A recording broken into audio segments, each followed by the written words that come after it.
Hello yours, வணக்கம் மக்களே. நாம் இப்போ பார்த்துருக்கிறது திருவள்ளூரில் அமைஞ்சிருக்கிற வேம்பிலியம்மன் திருக்கோயில் தான். இங்கே குடமுழுக்கு செய்யறதுக்காக கோயிலை புதுப்பிச்சிருக்காங்க. வருகிற 2/7/2025 அன்று அதிகாலை குடமுழுக்கு செய்ய கோயில் நிர்வாகம் முடிவெடுத்திருக்காங்க.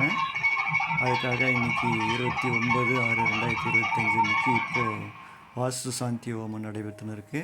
அதுதான் நம்ம இப்போ பார்த்துருக்கோம். கோயிலோட கோபுரம் புதுசாக ஏற்கனவே இருக்கிற கோபுரத்தை புதுசாக புனரமைச்சிருக்காங்க. புதுசாக அன்னெல்லாம் தீட்டி வச்சுருக்காங்க. அதான் நம்ம பார்த்துருக்கோம். இது வாஸ்து சாந்தி ஹோமம் நடைபெற்றுன்னு இருக்குது. அதுக்கான பூஜை முறையெல்லாம் பண்ணியிருக்காங்க. அதுதான் நம்ம பார்த்துருக்கோம். அந்த தூபதீபெல்லாம் காட்டி வாஸ்து சாந்தி ஹோமத்தை இது பண்ணியிருக்காங்க.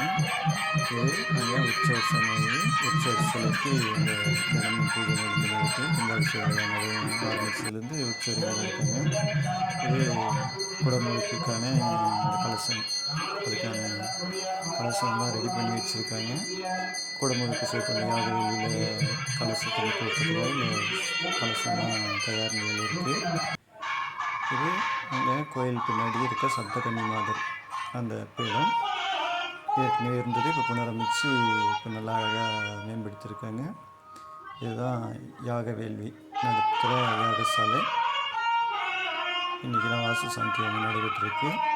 இனி நாளையிலேருந்து இந்த இடத்துல எல்லா கலசம்லாம் நிலைநிறுத்தி அதுக்கான வேத மந்திரம் ஓதி யாகசாலை பூஜை ஆரம்பிக்கும். அதுதான் நம்ம பார்த்துன்னு இருக்கோம்.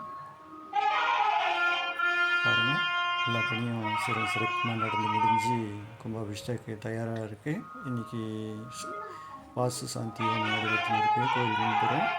இது யாகம் செய்கிறதுக்கான யாகசாலை அமைச்சு வச்சுருக்காங்க. இது கோயில் சுவரில் இருக்க சிற்பங்கள் பாருங்கள். உற்சவர் சன்னதி மண்டபத்தில் மேலே பார்த்தீங்கன்னா அழகாக சிற்பங்கள்லாம் வடிவமைச்சிருக்காங்க. மண்ணெல்லாம் கூட்டி மண்டபத்தில் அமைச்சிருக்காங்க. அது 2/7/2025 அன்று அதிகாலை குடமுழுக்கு நடைபெறதுக்கு. பாருங்கள், இந்த வீடியோ உங்களுக்கு எப்படி பிடிச்சிருக்க பார்த்து சொல்லுங்கள். பிடிச்சா சப்ஸ்கிரைப் பண்ணுங்கள். நன்றி, வணக்கம்.